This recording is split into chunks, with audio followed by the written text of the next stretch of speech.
Hi, welcome to Manic YouTube channel where we treat fashion as an art and a discipline. I'm Gaither, our founder and editor-in-chief. And today I'm going to be giving my observations and a summary of the Spring-Summer 2021 London fashion season. And specifically I'm going to be talking about 6 shows that I found to be of note and a major thing that I noticed along the way. So the first designer that I'm going to talk about is Timberley London, run by Alice Timberley. And I noticed that she did her video on what looked like a beach, and in terms of her show clothing itself, she had a lot of maxi dresses, a lot of heeled boots. It was mostly a darker color palette, understandable given the era that we're in. And she had a few mini dresses in there, some belted waist, and I thought that the whole show ended up being a bit of an urban bohemian look, which I really like. It's a very wearable collection, but it's not boring wearable. I mean, there are 2 types of wearable, I think.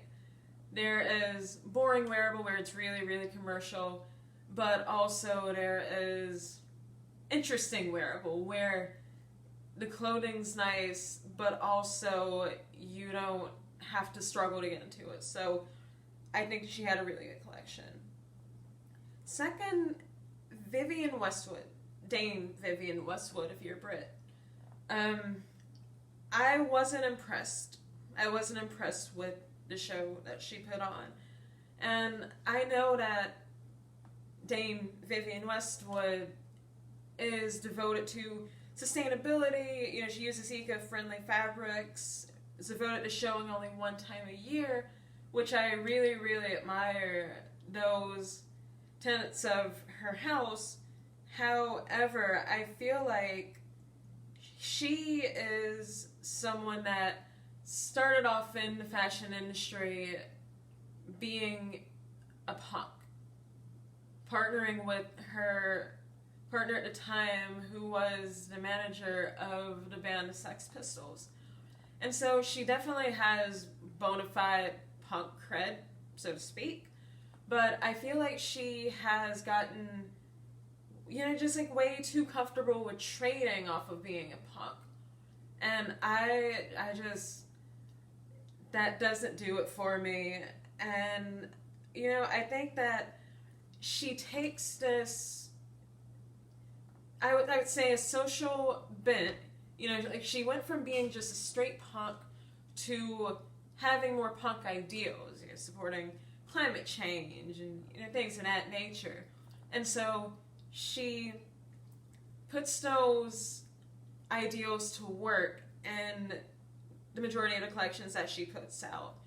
And, it looked like she attempted to do that this time, but I feel like the show just fell flat. And she's definitely done much better work, and she's going to do much better work in the future, but this show wasn't it. The third show that I was really a fan of was Halpern's Spring-Summer 2021 collection.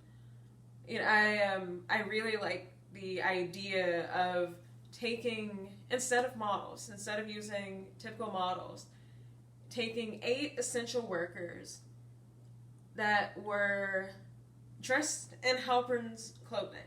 So they were dressed in Halpern's clothing, and they were on camera essentially talking about their experiences of working on the front lines during the pandemic.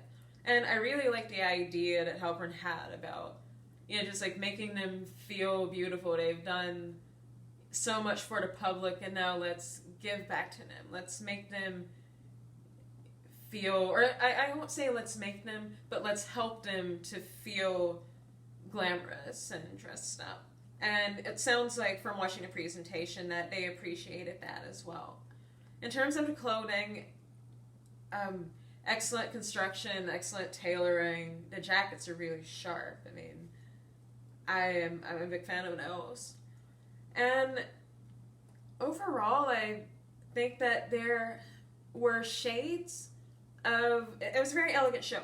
I think that overall there were shades of the elegance in the show of Oscar de la Renta, which makes sense because Halpern used to work for Oscar de la Renta, and so I'm sure that he picked up, more than a few things along the way.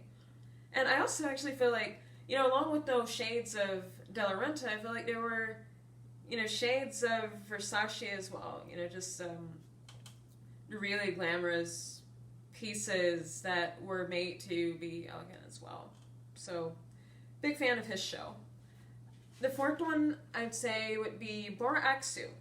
Now, Bora Aksu centered his show around World War I, the Spanish flu epidemic, and the ensuing Roaring Twenties that happened after those two events. So he divided the show in 3 parts. The first part being World War I / the pandemic. The second being the grieving period of soldiers lost during the war and to the flu. And the third part being the Roaring Twenties, of course. And he didn't go too literal on, I'm going to create clothes for the 20s, I'll do some flapper dresses, I'll have everyone bob their hair. It wasn't that literal. It was more so taking clothing and imbuing them with the spirit of the 1920s. The spirit of celebration and excitement and, yes, all of these trials are over, so we're going to go out and celebrate. I thought they did it, really well, and the clothing was beautiful, dreamlike almost. The masks that he put on the models were, I'm sure that he didn't mean for those to be actual protective masks. And because if he did mean that, then they weren't. They were transparent masks. I'm sure they were just there for show because they would protect no one if they ran into coronavirus wearing those. Fourth show is Victoria Beckham. And that's another one that I can't say that it's my opinion that she did a great job in. Now, she tends to not go too crazy in her shows in general. She tends to, how would I say this? She creates for the audience that she has instead of going wild. This show I felt like was a bit overly commercial. I think that it was commercial to a point of just not being very interesting. Now, one thing that was a factor in that show, that's been a factor in all of her previous shows, is that she cuts a really good pan. That's something that she's really, really good at, and that's continue. So, good job to her there. I feel like, of course, the show being commercial, it was a very useful collection. A lot of pieces were utilitarian. Not boring utilitarian, just utilitarian as in useful. So, in terms of the color palette, she used a lot of neutrals, a lot of black, a lot of white, had a few maxi dresses, decent amount of suits in there, had some jeans.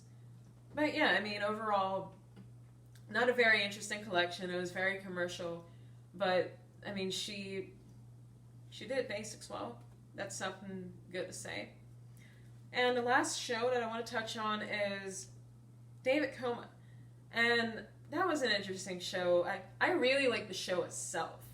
He was inspired by tennis. He comes from a very athletic family. He played tennis himself. In fact, if he had not become a fashion designer, he would have become a tennis player. So he says. And the collection itself, by being inspired by tennis, it was very sporty. Had a few silver net tanks and skirts. He has some really neat earrings. Now, I noticed that of everything that I've seen online so far, coverage of this show, I haven't seen anyone point out the tennis racket earrings. How do you not point those out? They're so interesting.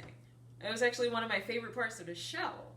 So, I mean, I would buy them. You know, I know that this video isn't about what I would buy, but I would. And in terms of clothing, he had some branded sweatshirts, you know, a few floor sweeping skirts. He had a few shirts and dresses, etc., emblazoned with his logo, which is apparently like a new logo after going through a few different iterations of that. Yeah, I think that he did a great job presenting, and obviously a great job on the collection. Now, the common theme that I found with London Fashion Week, is that the London designers seem to be a lot more defiant of the coronavirus. And I mean that in the best possible way. They're a lot more defiant in the sense that they're not willing to give up dressing up. You know, there are a lot more designers that are willing to do that. You know, you look at Halpenshow and Erda and Molly Goddard. They're very beautiful clothing, and they're all banking, I believe, on the fact that come next spring, we'll be out of the worst of the pandemic, perhaps we'll have a vaccine, and we'll all be ready to go out and party and, you know, go to really nice events. And, you know, the clothing that the London designers put out are going to be very, very nice to do that. You know, contrast that to New York's Fashion Week, and, you know, so a lot of designers that were creating elevated luxury sweatpants or elevated luxury pajamas. And, you know, that's nice. It gets old really quickly. And, you know, not that London designers didn't create those things at all, because, you know, some of them did, but wow, I feel like New York really, really overdid that. London didn't do it. They gave us nice clothing. They gave us dresses. They gave us pants. They gave us shirts. Something, again, actual clothing. And I'll amend that to say New York's Fashion Week gave us nice clothing as well, but just too many pajamas and sweatpants. And that's what I've got for you guys today. Thanks for watching, and if you liked the video, you know, hit the thumbs up below, subscribe to our channel to receive more Manic Metallic updates, and social media links are listed below, so if you want to check us out on Instagram, Facebook, etc., you can do so, and check out our online publication at manicmetallic.com. And, you know, next thing to keep an eye on is you stay tuned for coverage of Milan Fashion Week coming up in, you know, not too long from now. And, yeah, thanks for watching. See you next time.